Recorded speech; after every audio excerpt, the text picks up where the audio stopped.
آج میں انشاءاللہ آپ سے بات کروں گی اس دعا کے بارے میں جو کبھی رد نہیں کی جاتی.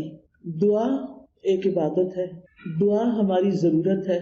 دعا اللہ تعالیٰ سے اپنی دنیا کی زندگی اور آخرت کی زندگی کی ضروریات کے بارے میں التجا کرنا ہے، اس سے مانگنا ہے، اس سے سوال کرنا ہے، اس کے آگے گڑ گڑانا ہے، اس کے آگے اپنی عاجزی کا اظہار کرنا ہے اور اپنے مسائل کا حل تلاش کرنا ہے. ہم سب جانتے ہیں کہ اس دنیا میں ہم آزمانے کے لیے بھیجے گئے ہیں. ہم سب پر آزمائشیں آتی ہیں، ہم سب کے امتحان ہوتے ہیں. کوئی بیمار ہو جاتا ہے، کوئی بچوں کی طرف سے پریشان ہوتا ہے، کوئی بچوں کی شادی کے مسئلے میں پریشان ہوتا ہے، کچھ انہونی قسم کی بیماریوں کا شکار ہوتا ہے، کوئی ذہنی مسائل کا شکار ہوتا ہے، کوئی مالی مسائل کا شکار ہوتا ہے، کوئی دنیا کے حالات کے بارے میں پریشان ہوتا ہے. اور یہ ہم سب ایکسپیرئنس کر رہے ہیں. اور بعض اوقات تو مسائل کا ایک تانتا ہوتا ہے، ایک مسئلہ ختم نہیں ہوتا کہ ایک اور مسئلہ شروع ہو جاتا ہے، اور انسان اس دنیا میں ان پریشانیوں کی وجہ سے گھبرا اٹھتا ہے. امام ابن القیم کہتے ہیں کہ دعا آزمائشوں کی دشمن ہے، یعنی ادھر آزمائش آئی تو اس کا مقابلہ دعا سے کیجیے. وہ کہتے ہیں کہ دعا مفید ترین علاجوں میں سے ایک علاج ہے. یہ آزمائشوں کی دشمن ہے، یہ مصیبتوں کو دور دھکیلتی ہے، ان کے ساتھ گتھم گتھا ہوتی ہے، ان کے واقع ہونے کو روکتی ہے اور مصیبتوں کو ختم کرتی ہے، یا مصیبت واقع ہو جائے تو اس کو کم کرتی ہے. دعا مومن کا ہتھیار ہے، مفید ترین دوا ہے. لہذا آج ہم بات کریں گے کہ ہم کس طرح دعا کریں کہ ہماری دعا قبول ہو اور ہم ان مسائل سے جو زندگی میں نبرد آزما ہیں، نبٹ رہے ہیں، ان کو ختم کرنے میں ہماری مدد کرے. تو بات یہ ہے کہ ہم سب جانتے ہیں کہ ہمیں اللہ تعالیٰ نے ہی پیدا کیا ہے اور اسی کی طرف ہمیں پلٹ کر جانا ہے، اور اسی کے ہاتھ میں ہر مشکل کا حل ہے. وہ ہر چیز پر قادر ہے، وہ سب سے بڑا ہے. اس کو دینے کے لیے، اسے کوئی مشکل حل کرنے کے لیے کسی سے پوچھنا نہیں پڑتا، کسی کی مدد لینی نہیں پڑتی. لہذا جب سب کچھ اسی کے اختیار میں ہے، لہو ملک السماوات والارض، آسمانوں اور زمین کی ملکیت، کنٹرول سارے کا سارا اسی کے ہاتھ میں ہے. لہذا جب کوئی مشکل آئے تو ہمیں اسی کی طرف رجوع کرنا چاہیے. علماء نے عبادت کی جو قسم دعا سے متعلق بتائی ہے وہ دو طرح کی دعا ہوتی ہے، ایک دعا العبادہ اور ایک دعا المسئلہ. یعنی ہماری جتنی بھی عبادتیں ہیں، نماز، روزہ، حج، زکوٰۃ، جتنے بھی اعمال ہیں، ان سب کو بھی دعا کہا جاتا ہے، کیونکہ یہ بھی دراصل ہم اللہ سبحانہ تعالیٰ کے حضور جب حاضر ہوتے ہیں، مثلا نماز میں، تو آپ دیکھیے کہ ہم سینے پہ ہاتھ باندھ کے بھی دعا کرتے ہیں. ہم سمع اللہ لمن حمدہ کے بعد ربنا ولک الحمد حمدا کثیرا طیبا مبارکا فیہ اللہم لا مانع لما اعطیت ولا معطی لما منعت. حمد کے بعد آخر میں پھر دعا کرتے ہیں. رکوع میں بھی دعائیں ہوتی ہیں، سجدے میں بھی دعائیں. حدیث میں آتا ہے کہ سجدے میں انسان سب سے زیادہ اللہ تعالیٰ کے قریب ہوتا ہے، تو وہاں بھی ہم دعا کرتے ہیں. پھر التحیات بھی دعاؤں کے ساتھ، درود شریف بھی دعا ہے، بلکہ ساری دعاؤں کا خلاصہ ہے. اور اسی طرح قبولیت کا بہترین وقت درود شریف کے بعد نماز کے اندر دعا کرنا ہے، جہاں ہم رب اجعلنی اور دیگر دعائیں پڑھتے ہیں. پھر اسی طرح روزے کی حالت میں دعا قبول ہوتی ہے، افطار کے وقت دعا قبول ہوتی ہے. پھر ہم حج پہ جاتے ہیں تو ہر مقام پہ دعائیں قبول ہوتی ہیں.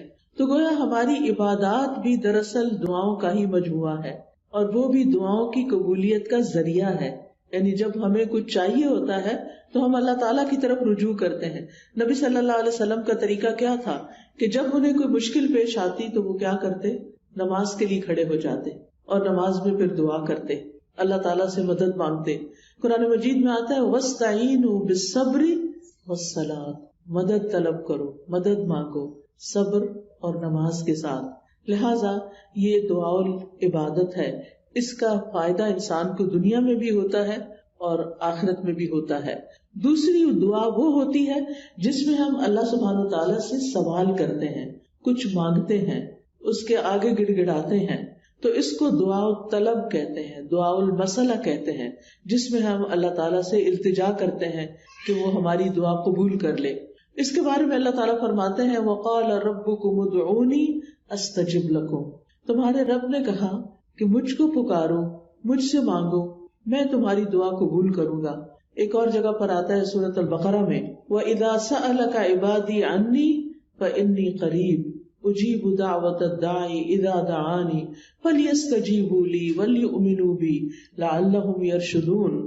اور تمہارے رب نے فرمایا کہ مجھ سے دعا کرو، میں تمہاری دعا قبول کروں گا، اور جب میرے بندے آپ سے میرے بارے میں سوال کریں تو بے شک میں قریب ہی ہوں، میں پکارنے والے کی پکار کا جواب دیتا ہوں جب بھی وہ مجھے پکارتا ہے۔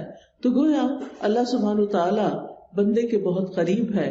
فإنی قریب، ایک اور جگہ پر آتا ہے ان ربی قریب مجیب، کہ بے شک میرا رب قریب بھی ہے اور دعا قبول کرنے والا بھی ہے۔ لیکن دعا کی قبولیت کے لیے کیا کرنا چاہیے؟ فَلْيَسْتَجِيبُوا لِي وَلْيُؤْمِنُوا بِي لَعَلَّهُمْ يَرْشُدُونَ۔ ان کو چاہیے کہ وہ میری بات بھی قبول کریں، یعنی اگر وہ یہ چاہتے ہیں کہ ان کی دعا قبول ہو، ان کی بات قبول ہو، تو پھر وہ کیا کریں؟ وہ میری بات قبول کریں، میرے احکامات کو بھی قبول کریں۔ تو گویا اللہ تعالیٰ کی اطاعت بہت بڑا ذریعہ ہے دعاؤں کی قبولیت کا۔ اور پھر اسی طرح وَلْيُؤْمِنُوا بِي، مجھ پر اعتماد کریں، ایمان رکھیں، یعنی دعا کرتے رہیں، جب اس کی قبولیت کا وقت ہوگا، جب وہ واقعی قبول ہونی چاہیے، اس وقت وہ دعا قبول ہو جائے گی۔ اس لیے مایوس نہ ہو، اعتماد رکھیں، ایمان رکھیں، یقین رکھیں، لعلہم یرشدون، تاکہ وہ بھلائی پائیں، ہدایت پائیں۔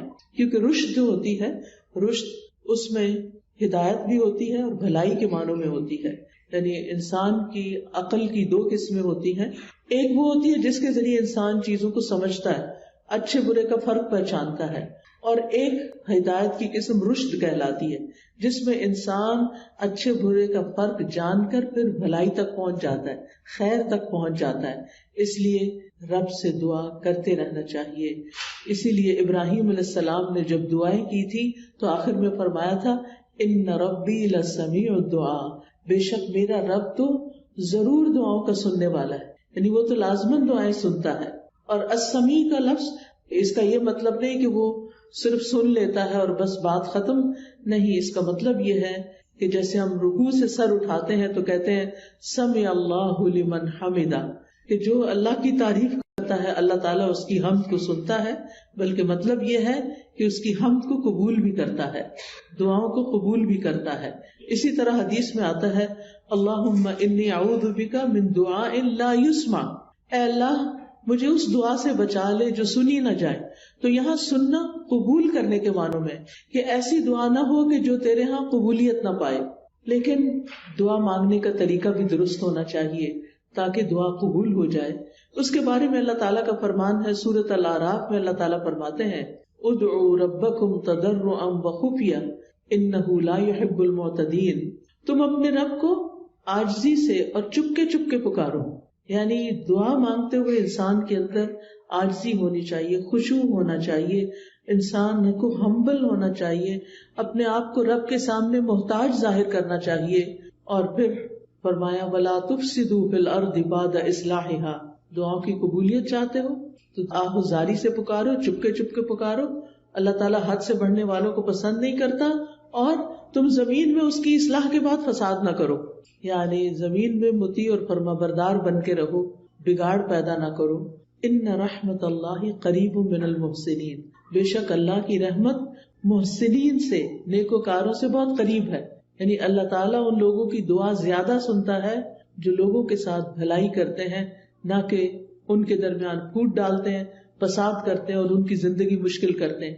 لہٰذا اگر ہم چاہتے ہیں کہ ہماری دعائیں قبول ہوں تو اس کے لیے بہت ضروری ہے کہ پھر ہم اللہ سبحانہ وتعالیٰ کے حقوق بھی ادا کریں اور اللہ کے بندوں کے ساتھ بھی بھلائی کا اور رحمت کا معاملہ کریں۔ یعنی ہم چاہتے ہیں کہ ہم پر رحمت کی جائے تو ہمیں کیا کرنا چاہیے؟ دوسروں کے ساتھ رحم کا معاملہ کریں۔ کہتے ہیں نا ارحموا من فی الارض یرحمکم من فی السماء، تم اس پر رحم کرو جو زمین میں ہے تو تم پر وہ رحم فرمائے گا جو آسمان میں ہے، یعنی اللہ سبحانہ تعالیٰ تم پر اپنی رحمت فرمائے گا۔ تو اس سے یہ پتہ چلتا ہے کہ دعا مانگنے کے وقت انسان کا طریقہ کیا ہونا چاہیے۔ سب سے پہلے کہ گڑ گڑا کے، پوری توجہ سے، رو کے، اللہ سبحانہ وتعالیٰ کے آگے فریادیں کر کے، لیکن حد سے نہ بڑھا جائے. حد سے بڑھنا کیا ہے کہ انسان ایسی حرکتیں شروع کر دے کہ جن کا سنت سے کوئی تعلق نہیں. نبی صلی اللہ علیہ وسلم نے اس طرح کی دعا نہیں مانگی. پھر اسی طرح یہ کہ پوری امید کے ساتھ دعا کرنی چاہیے، پورے یقین کے ساتھ دعا کرنی چاہیے کہ ہماری دعا قبول ہوگی. اللہ تعالیٰ سے نا امید نہیں ہونا چاہیے. وَادْعُوهُ خَوْفًا وَطَمَعًا، خوف رکھتے ہوئے اور امید کے ساتھ دعائیں کرنی چاہیے. یعنی انسان دعا مانگنے سے رکے نہیں بلکہ مانگتا رہے. دیکھا جائے تو اللہ تعالیٰ کو تو انسان کی دعا کی ضرورت نہیں کہ بندہ اس سے ضرور مانگے. یہ تو انسان کے اپنے فائدے میں ہے کہ انسان اللہ سے مانگتا رہے. یہ جو اللہ تعالیٰ ہمیں حکم دے رہے ہیں کہ دعا مانگتے رہو، تو آپ دیکھیے کہ اس میں ترغیب دی جا رہی ہے. اس کو ضرورت نہیں ہے، ہمیں ضرورت ہے، ہم محتاج ہیں. سورۃ فاطر میں اللہ تعالیٰ فرماتے ہیں یا ایھا الناس انتم الفقراء الی اللہ واللہ هو الغنی الحمید. اے لوگو تم سب اللہ کے محتاج ہو اور اللہ بے نیاز ہے، تعریف والا ہے. یعنی محتاج ہم ہیں، ضرورت ہماری ہے اور اللہ بے نیاز ہے، اس کو ضرورت نہیں ہے، اس کو کسی کی محتاجی نہیں ہے کہ کوئی دعا کرے گا تو اس کی شان بلند ہوگی. وہ تو پہلے سے ہی بلند شان کا مالک ہے. ایک حدیث قدسی میں آتا ہے اللہ تعالیٰ فرماتے ہیں اے میرے بندو تم کبھی مجھے نقصان پہنچانے کی طاقت نہیں رکھو گے، یعنی میرا کچھ نہیں بگاڑ سکتے کہ مجھے نقصان پہنچا سکو، نہ کبھی مجھے فائدہ پہنچانے کے قابل ہوگے کہ مجھے فائدہ پہنچا سکو. نہ ہم اللہ تعالیٰ کا نقصان کر سکتے ہیں اور نہ ہی اس کو فائدہ دے سکتے ہیں. اسی لیے ایک اور حدیث میں آتا ہے اے میرے بندو اگر تمہارے پہلے والے اور تمہارے بعد والے اور تمہارے انسان اور تمہارے جن سب مل کر تم میں سے ایک انتہائی متقی انسان کے دل کی طرح ہو جائیں تو اس سے میری بادشاہت میں کوئی اضافہ نہیں ہوگا. یعنی اگر ہم سب کے سب بہت نیک بھی بن جائیں تو اللہ تعالیٰ کو تب بھی کوئی فائدہ نہیں. ہم اپنا سارا مال بھی خرچ کر دیں تو اللہ تعالیٰ کا کچھ بھی فائدہ نہیں، اس کا ریٹرن خود ہم ہی کو ملنے والا ہے. تو بات یہ ہے کہ دعا انسان ہی کو فائدہ دیتی ہے، لہذا دعا مانگتے رہنا چاہیے کیونکہ دعا ایک عبادت ہے. ہم اپنی زندگی میں جتنی بھی دعائیں کریں گے اتنی زیادہ اللہ تعالیٰ کی محبت پائیں گے، کیونکہ نبی صلی اللہ علیہ وسلم نے فرمایا لیس شیء اکرم علی اللہ من الدعاء، اللہ کے ہاں دعا سے بڑھ کر کوئی چیز عزت والی نہیں. یعنی ہم بندوں سے مانگتے ہیں تو وہ کیا ہوتا ہے، ذلت ہوتی ہے، لیکن جب ہم اللہ سے مانگتے ہیں تو اللہ تعالیٰ کے ہاں درجات بلند ہوتے چلے جاتے ہیں، عزت بڑھتی چلی جاتی ہے. دعا کرنے والے سے اللہ تعالیٰ محبت کرتا ہے اور جو دعا نہیں کرتا اس سے کیا ہوتا ہے پتہ نا آپ کو، اللہ تعالیٰ اس سے ناراض ہوتا ہے. جو دعا نہیں کرتا، جو اللہ سے نہیں مانگتا، جو اللہ کے سامنے اپنی حاجت نہیں رکھتا، اللہ تعالیٰ اس سے ناراض ہوتا ہے. لہٰذا دعا کرنے والے اللہ کے محبوب ہیں اور نہ مانگنے والوں سے اللہ تعالیٰ ناراض ہوتا ہے. دعا نہ کرنا تکبر کی علامت ہے. بعض لوگوں کو کہا جاتا ہے نا دعا کرو، کہتے بہت کر لی کوئی فائدہ نہیں ہوا، یا کہتے ہیں اس کو تو پتہ ہی ہے ہمیں کیا چاہیے، ہمیں کیا ضرورت ہے کہ ہم اس سے مانگیں. نہیں، ہمیں ضرورت ہے اس سے مانگنے کی، اور جب تک ہم مانگتے رہیں گے ہماری نیکیوں میں اضافہ ہوتا رہے گا اور ایک وقت آئے گا کہ قبول بھی ہو جائے گی. قیامت کے دن یعنی ہر دعا قبول ہوتی ہے. کچھ دعائیں دنیا میں اسی وقت دیر اینڈ دین قبول ہو جاتی، کچھ دعاؤں کے بدلے میں اللہ تعالیٰ ہماری کچھ اور خیر بھلائی کر دیتا ہے جو ہم خود مانگ نہیں رہے ہوتے. اللہ تعالیٰ وہ چیزیں ہمیں عطا کر رہا ہوتا ہے جو ہماری اس دعا کی قبولیت سے زیادہ بڑی ضرورت ہوتی ہے. اور کچھ دعائیں ہماری آخرت کے لیے سیو کر دی جاتی ہیں. جب ہمارے عمل میں کچھ بہت اچھا نہیں ہوتا، ہمارے پاس بہت ساری نیکیاں نہیں ہوتی، لیکن ہم کسی مسئلے میں پریشان ہوتے ہیں اور دعائیں کرتے رہتے ہیں تو یہ ہماری نیکیوں میں اضافے کا ذریعہ بن جاتی ہیں. اور قیامت کے دن اللہ تعالیٰ کے ہاں جو بندہ ان دعاؤں کا اجر پائے گا جو دنیا میں قبول نہیں ہوئی تھی، تو انسان کیا تمنا کرے گا، کاش دنیا میں میری کوئی دعا بھی قبول نہ ہوئی ہوتی اور آج سارے کا سارا مجھے یہی ملتا. ہم سب جانتے ہیں کہ دنیا کی زندگی جو ہے وہ ہماری بہت ہی محدود سی ہے. یہاں اگر ہمیں سب کچھ بھی مل جائے تو بھی ہم دیکھتے ہیں کہ یا وہ چیز ختم ہو جاتی ہے یا ہم چلے جاتے ہیں دنیا سے. یعنی کچھ بھی تو یہاں باقی رہنے والا نہیں. ہمارے پاس قارون کے خزانے بھی ہوں تو وہ بھی ختم ہو جائیں گے، تو بھی ہمیں دنیا سے چلے جانا ہے. کل من علیہا فان ویبقى وجہ ربک ذو الجلال والاکرام. اس لیے کبھی بھی مایوس نہ ہو، مانگتے چلے جائیں، مانگتے چلے جائیں. دعا مانگنے سے کبھی بھی تھکے نہیں. لیکن دعا مانگنے کے کچھ آداب ہیں، کچھ شرائط ہیں، وہ ہمیں ضرور سیکھ لینی چاہیے. اور اگر ہم نے سیکھی ہوئی ہیں تو ضرور دوہرا لینی چاہیے. اور اس کا فائدہ کیا ہے کہ اس سے ہماری دعائیں قبول بھی ہوں گی اور ہمارے دل میں ایک اطمینان بھی پیدا ہوگا. تو ابن قیم نے چند سطروں میں دعا کا خوبصورت نچوڑ پیدا کیا ہے. وہ کہتے ہیں کہ وہ کون سی اہم چیزیں ہیں جو کسی انسان کو دعا کرتے ہوئے معلوم ہونی چاہیے.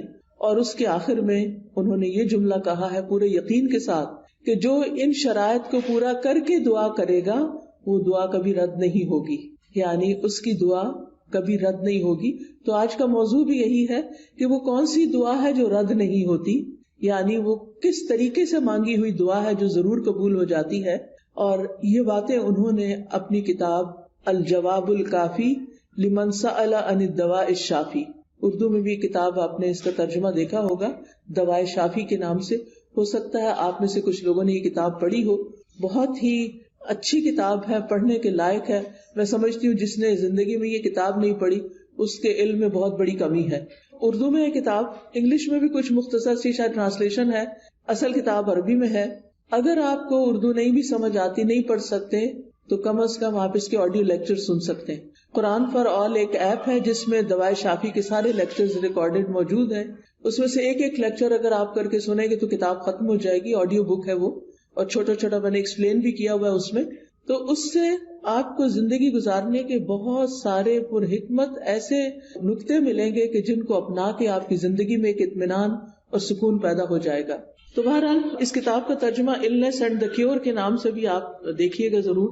تو دعا کی قبولیت کے اسباب کون سے ہیں؟ اگر آپ کے پاس کاپی پین ہو تو اپنے پاس نوٹ کر لیجئے، اور اگر نہیں تو دل پہ لکھ لیجئے.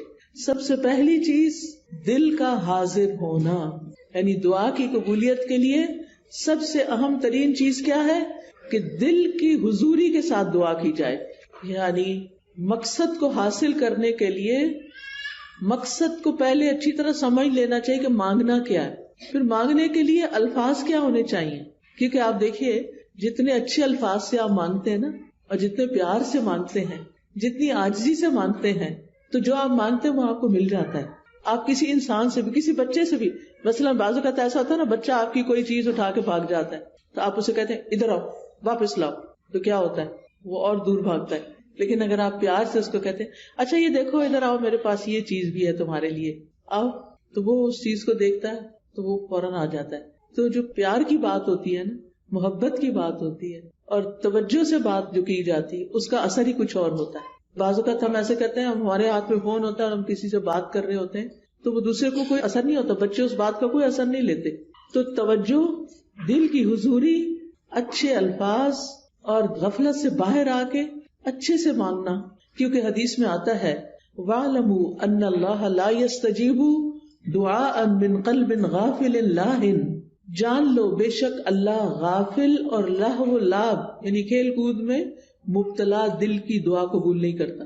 یعنی دھیان ہمارا کہیں اور لگا ہوا ہے، کان ہمارے کہیں اور لگے ہوئے ہیں، اور ہم صرف زبان سے کوئی کتاب اٹھا کے، آج کل تو بہت سہولت ہو گئی ہے نا کہ خود سے سوچنا بھی نہیں پڑتا کیا مانگنا ہے، بس بک اٹھائی دعاؤں کی، یا کوئی کارڈ اٹھا لیا، یا پھر کوئی ایپ کھول لی اور لفظ پڑھنا شروع کر دیے. ٹھیک ہے وہ بھی دعائیں ہیں، لیکن ان کو بھی سلیقے سے پڑھنے کی ضرورت ہے.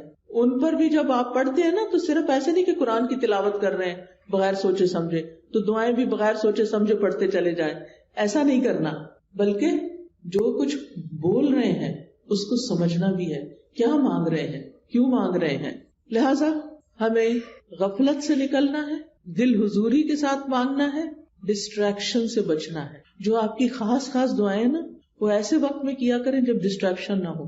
کیونکہ بعض اوقات آپ دعا مانگ رہی ہیں اور ادھر سے بچہ آپ کو کھینچ رہا ہے، ادھر سے فون بج رہا ہے، ادھر سے کوئی گھر کے باہر کھڑا ہے، ادھر سے آپ کو خوشبو آ رہی ہے کہ ہڈیاں جل رہی ہے.